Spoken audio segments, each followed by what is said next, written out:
Dobrodošli nazaj v nov video in danes bomo govorili o parih resnicah, ki bi se jih vsi mladi mogli zavedati in ki se jih boste zavedali, vam bo v bistvu v življenju in na poti do uspeha ful lažje. To so v bistvu samo lekcije, katere predlagam, da upoštevate, ker se vam bo na dolgi rok to res splačalo, pa upam, da vam bo ta video prinesel kakšen value, upam, da boste po tem videu se naučili kaj nekaj novega, mogoče malo spremenili mindset, pa začeli delati na vaših ciljih, ja. In s tem, kar bomo danes govorili, če boste vse to upoštevali, boste ful daleč prišli v ful krajšem času, kakor bi drugače. Prva stvar je, ne čakati, da se stvari kar same od sebe zgodijo. Ker recimo, če imate 18 let, pa ste začeli delati službo, pa mislite, če bom sam hodil v službo, pa bil tam ful priden, se bo že kaj zgodilo ful dobrega, mi bom že dobil povišico, ali pa to, ali pa ono. Ampak, če ne boste dejansko kaj naredili za to, se ne bo nikoli zgodilo, ker ne boste verjeli, ampak kad ste vi v službi ali pa kad delate kakšen tak job, ki ni tako ful pomemben, ljudem je dosti vseeno, kaj vi delate. Valjda, ja, šef vam bo kakšna navodila, ampak v resnici je njemu dosti vseeno, a vi ful trdo delate, a se samo šlepate, tam prijete zgodje ali ne. To je ljudem dosti vseeno. In če imate vi kakšen cilj, ki ga hočete doseči, morate takoj začeti delati na tem cilju. Ne smete kar čakati, da se bo samo od sebe kaj zgodilo. Ker je vse odvisno od vas. Če bi radi bili financially free, začeli svoj biznis, morate sam začeti probavati, začeti delati, se začeti učiti. Ne čakati na te stvari.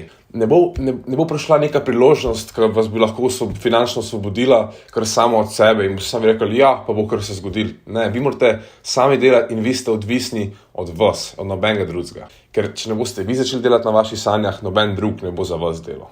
To je samo tak majhen shift v mentalityju, ki si ga rabite narediti, da v bistvu boste mogli sami doseči to, kar si želite.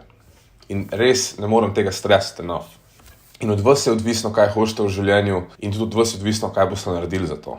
In če ne veste, kaj bi delali v življenju, to pa sploh ni excuse za delate zdaj in noč. Druga stvar je zelo pomembna in vem, da to že vsi veste, ampak pejte ven iz svoje cone obdobja. Ker, če samo na kratko povem, v življenju boste imeli toliko različnih priložnosti, toliko različnih biznisov, toliko različnih stvari, ki jih lahko delate, in če boste vedno player safe, se sploh ne zavedate, na koliko veliko dobrih priložnosti boste misali, samo zaradi tega, ker niste hoteli ven iz te vaše cone obdobja. Samo pomislite, če vam ne bi mogli spodleteti, koliko več bi dejansko naredili. In ker smo pri temu, tretja stvar je, da v bistvu nič ni narobe, če vam spodleti. Nikoli ne boste mogli nič narediti perfektno.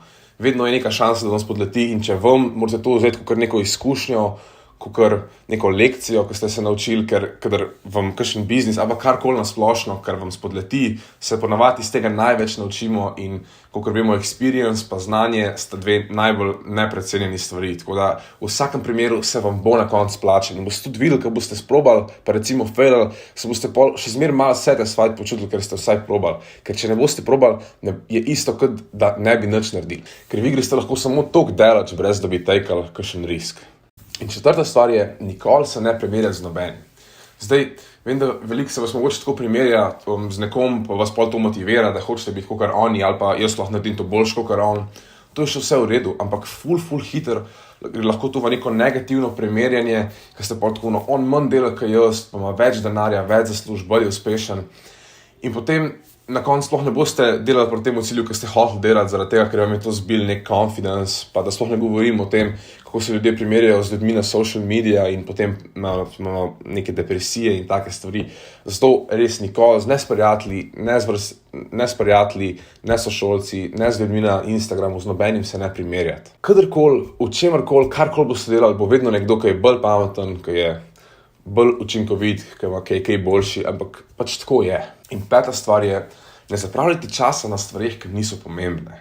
Zdaj vem, da je to dosti samoumevno, ampak recimo ti scrollaš na telefonu, pa gledaš TikTok, dobivaš ta dopamin, ti je dober, ampak v bistvu nič nisi zase naredil. Če bi namesto tega začeli delati proti svojim ciljem, imeli potem iz vaše produktivnosti ta satisfaction in ta dopamin, ki bi ga dobili iz tega, bi dalj časa trajal in boljš bi bil overall za vas, ker ste dejansko nekaj naredili zase. No, zdaj vem, da je ta video bolj površinski. Če vam je bil všeč, lajkite, subscribite, drugače pa ja, prihaja več takih videov, bolj podrobnih, ampak morate se počasi začeti zavedati teh stvari, ne samo jih vedeti, vi morate to implementirati v vaše življenje, ker jaz verjamem, da vse, kar sem zdaj rekel, vi, I guess, že dosti veste, ampak to morate implementirati v vaše življenje, drugače nima smisla.